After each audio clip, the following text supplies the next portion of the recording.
welcome back to my doll collecting channel.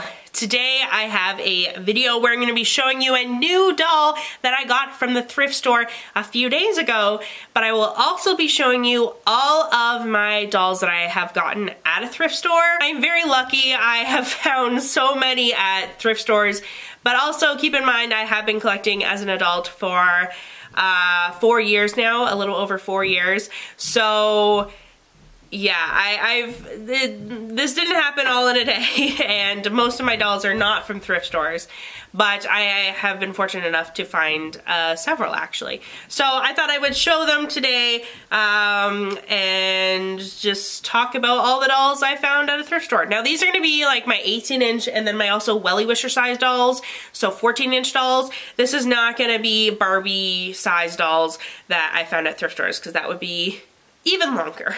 So this is Ashlin, and this is the very first American Girl that I found at a thrift store. I found her in December of 2020, and this is actually a really cool story because she was the same day that I found my Disney Store exclusive Elsa and Anna dolls from 2013, which were some of my dream dolls, and I found those dolls for 99 cents each, and then I found her for $2.99. And I also found an American Girl board game, but I already had that board game, so I just kind of left that there for somebody else to find. But it would have, like, it was a great trip. That is Ashlin, and I'm so glad I have her in my collection. She's probably one of my favorite Wellie Wishers because she loves princesses, and I love princesses, so yeah. This is my first 18-inch doll that I found at a thrift store, and this is Molly. This is a Pleasant Company Molly from the 90s. I found her for, I think, like $7.99 or something like that, and her hair is a little bit cut, but it can be put in braids, and that's the most important thing about Molly, is that her hair has to be in braids. And I have these glasses from my childhood, which came with my Samantha doll when I bought her off of eBay. Now these glasses are not Molly glasses, they're gold, so they're technically the set that you can buy additionally that are not technically Molly glasses. They were like just glasses that you could buy from American Girl and Pleasant Company. So they're not Molly's glasses technically, but I think they're close enough. And yeah, so she's wearing part of Mary Ellen's sledding outfit. I was so happy to find her because she was actually the doll that I wanted next because I found her around my birthday. I got her in April of 2021, and I had bought Mary Ellen, who you can see behind me, and I bought her for my birthday because I found her like not brand new in box, but like fairly good condition with her box off of eBay. And yeah, so I bought her for my birthday, and it was a tie between her or Molly, but I ended up finding a better price for Mary Ellen. And I was bidding on a Molly actually, or I was about to bid, but I always think 24 hours before I purchase or bid on a doll on eBay. And then the next day I found her at a thrift store. So I'm so glad that that happened, and I definitely get a lot of use out of her because she is one of my favorite dolls from American Girl. So yeah. Now I would have to say the Wellie Wisher size dolls, I don't remember as well when I got them. I roughly remember when I got them, but I don't love them as much as the 18-inch dolls. Like, I do like them, but like finding an 18-inch American Girl is like, oh my god, it's crazy. When I find a 14-inch, I'm like, oh, that's really cool. I can't wait to show that on my channel. So that's a little bit different about how I feel about them, especially when it comes to Hearts for Hearts dolls. So these dolls are not from American Girl, but they are 14-inch dolls, just like the Wellie Wisher size dolls. And since I got them at the thrift store, they're pretty cheap, so I use them as little sisters. So this is Bridget from Samantha and Nellie's story, Nellie's little sister, or one of, I also have Jenny as well. Here, no, I'm gonna show Jenny as well. So this one I got a little bit after this one here, and they're just Bridget and Jenny, and they're Hearts for Hearts dolls, which is a different brand, but they are still fairly high quality dolls, and especially for the price at a thrift store, I can't complain. So when I see one of these in decent condition, I do pick one up. This is the first and only Maplelea doll that I have found at a thrift store. Actually, that is incorrect. She is the first doll that I purchased at a thrift store that is a Maplelea doll, because I did find a Terran, but they were asking like $40, $50 for her, and she wasn't in great condition, so I was like, I can get one cheaper off of Facebook Marketplace, so I ended up putting that Terran back. This is the one that I actually bought because she was only a couple dollars, and her hair was cut, and she has a little bit of scratches on her, and I had to re-wig her, so this is I don't know which Maplelea friend she is, so she's one of the dolls you can come up with your own story for. But she's the doll with like brown, reddish, curly hair with brown eyes and freckles, as you can see. So I tried to pick a wig that was similar to the one she had before, but I think she looks really unique now. And she's definitely a fan favorite in my collection. People like her a lot. So yeah, I'm glad that I found her and I put a wig on her. She is definitely a girly girl in my collection. She loves things that are crazy girly and sparkly, and she loves bags, and I just have this backstory for her. So I think she's absolutely perfect for this Leonie outfit because I think it really does demonstrate her personality. So yeah, that is Clara, and I named her after the Nutcracker as well because she really likes dance. So yeah, that is Clara, and she probably gets along with Brienne. But the interesting thing about Brienne, which is this doll right here, I feel like she has more of like a cottagecore girly aesthetic, like more of a country aesthetic, but she's like tacky girly aesthetic. So I feel like they would get along with each other, but they do have different senses of a girly pink style. Next we have another 18-inch American Girl doll, and this is my Just Like You 40, who I named Ivy because well, first she was a Diana from Anne of Green Gables because I wanted a Jess mold for a Diana doll, and I was gonna re-wig her with black curly hair, and people in the comments were like, don't do that, number 40s are super rare. And of course I listened and I didn't do that, but I really like the length of her wig too, so I think it's really cute. So I named her Ivy, and just because I don't really like the haircut of regular Ivy, which is Julie's best friend, I think this doll, I like her more. Now if I did find an Ivy, then I guess she's gonna have to be named something else. So she's probably gonna have to change her name at some point. But right now she's kind of like my stand-in Ivy. I'm still working on a Diana doll. I also think with Anne of Green Gables, having a Diana and an Anne doll, I think maybe that would make more sense that they are Maplelea dolls because it's a Canadian story. So I think that they would probably be Maplelea dolls.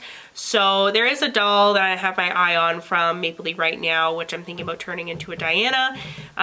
So I might get her for Christmas, like purchase her with my own money for Christmas.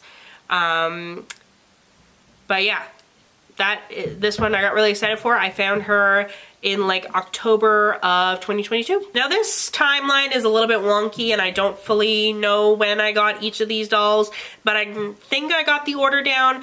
But I have this Willa here with a haircut, and I named her now. She is baby Carrie from Little House on the Prairie. And I'm gonna show you why I named her Carrie in a little bit. So these next three dolls, I'm not fully 100% sure which order I got them in. I think I got this one next, and this is another Hearts for Hearts doll, which I named Lily, and this is one of the dolls. So for Hearts for Hearts, I come up with my own names for their characters, but maybe I should name them after their actual characters. I don't know, but I named her Lily because it's fun to come up with little ideas, and I feel like she is a relative of Scylla, my Maplelea doll. Like, I just feel like she might be a cousin or something like that. And it's nice to have an indigenous doll that is like 14 inches. So it kind of adds like dimensions when I do displays or something like that. Anyways, I really like her. I think she's really cute. I don't know her actual backstory from Hearts for Hearts, but I gave her this kind of backstory. So she is related to Scylla as like a cousin or something. I haven't fully figured that out yet, but I think she's really, really cute. Next we have Emerson, and Emerson I found at a thrift store, and I'm so glad I found her because she is so cute, especially in this outfit. Now I don't know if Emerson is actually a historical doll in my collection, but I just think she's so cute in this outfit that I haven't taken her out of it since I put her in it once I got her. So especially with like these pink little hair ties that I put in, like she just looks so cute in this outfit. So I'm leaving her in it for now, and I don't know if she's gonna be a modern doll or if she's gonna be historical for some reason, but yeah, that is Emerson. Next we have my only Magic Addict doll that I have in my collection, and I got her thrifted as well, and her name is Rose, and I really like her. Out of all the Magic Addict dolls, like I thought about reselling her and getting rid of her, but out of all the dolls, I'm the most interested in her, I think, because I think she's one of the dolls that were released later, and she's an indigenous doll, so she has some interesting stories where she goes back in time. talks to Indigenous groups. So that's really cool. I think that that makes her like really unique, and she's from the 90s, so this doll brand doesn't exist anymore. So I only got her for a few dollars, so maybe I'll sell her in the future, but for right now I'm kind of keeping her, you know, to make videos like this and then to kind of have her in Instagram photos as well. So I'm still definitely using her in this collection, and that's kind of how I've been viewing my collection recently, is kind of like supplies to create these videos. At least that's how I have to write about it when I do my taxes, is that I argue that these dolls are supplies in order for me to make videos, which I think makes sense, because like when you do taxes, an example they give is like a makeup artist, their supplies would be the makeup they have to buy and they use. So I think that these dolls count as supplies for tax purposes. It feels kind of weird calling them that, but anyway, so I do use her fairly often in videos like this one and in Instagram posts, so I'm definitely going to keep her for now, and then when I come out of, like, when I stop needing her for videos, then maybe I'll get rid of her, or maybe I'll find more Magic Attic dolls and then buy them from thrift stores and I'll have a whole collection. But yeah, so that is my Magic Attic doll, Rose.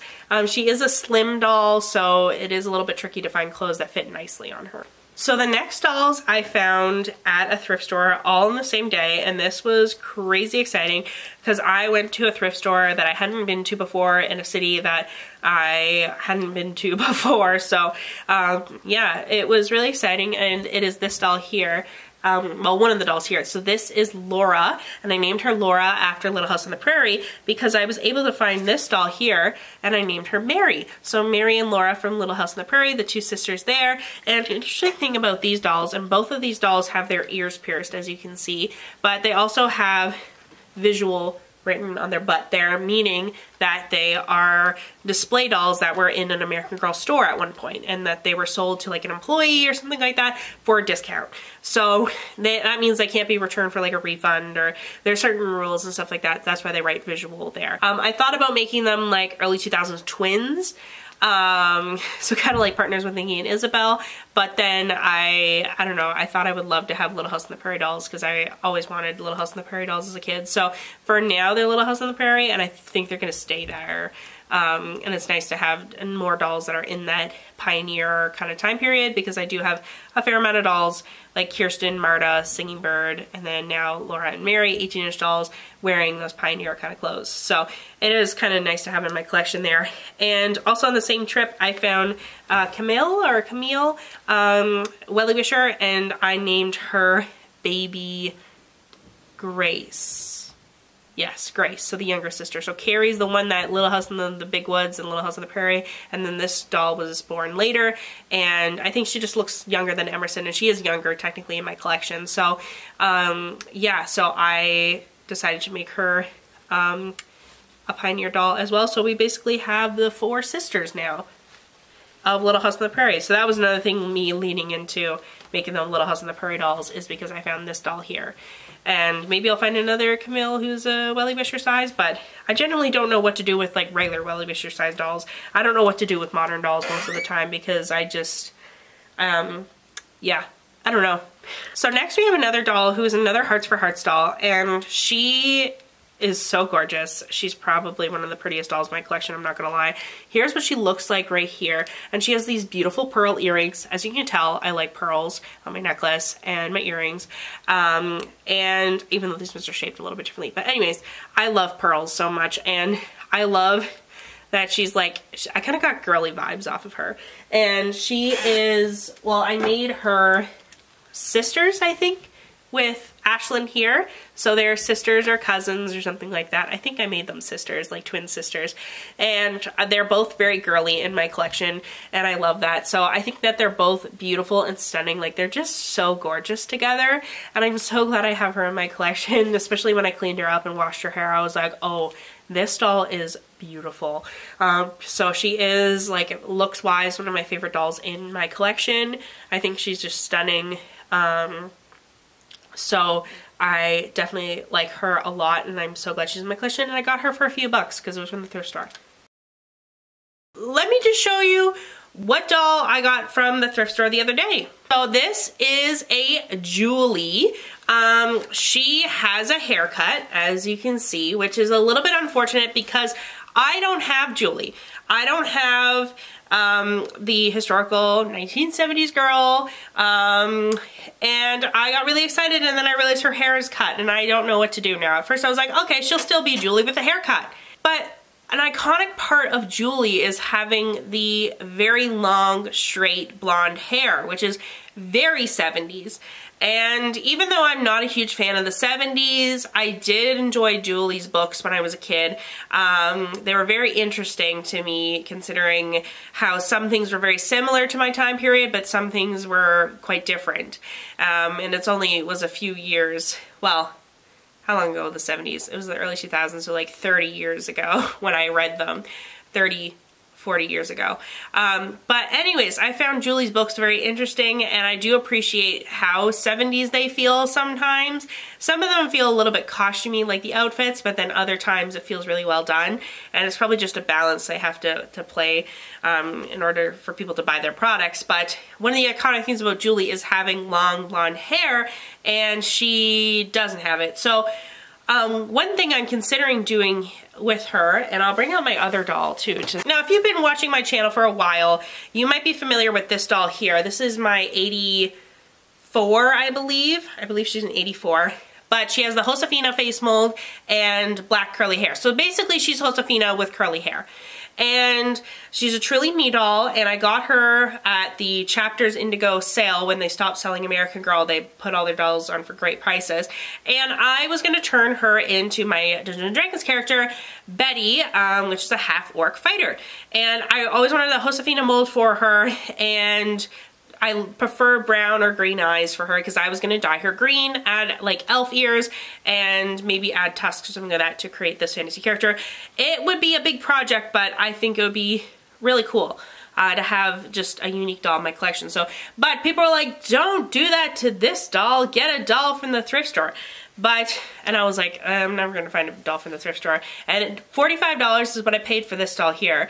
And that is how much I would pay for a used doll off of eBay, probably from, well, I live in Canada, so the shipping is crazy. So it probably wouldn't be that cheaper to get one from eBay. But from the thrift store, and if you can tell, they're similar to each other. They have different skin tones, I believe. Yes, they do. But they do both have Josefina mold and brown eyes, and this doll's hair is already cut.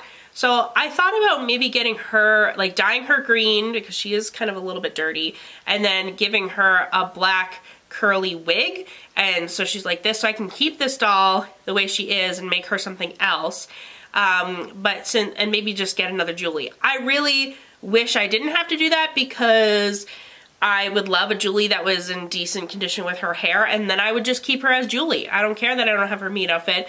She's a historical doll.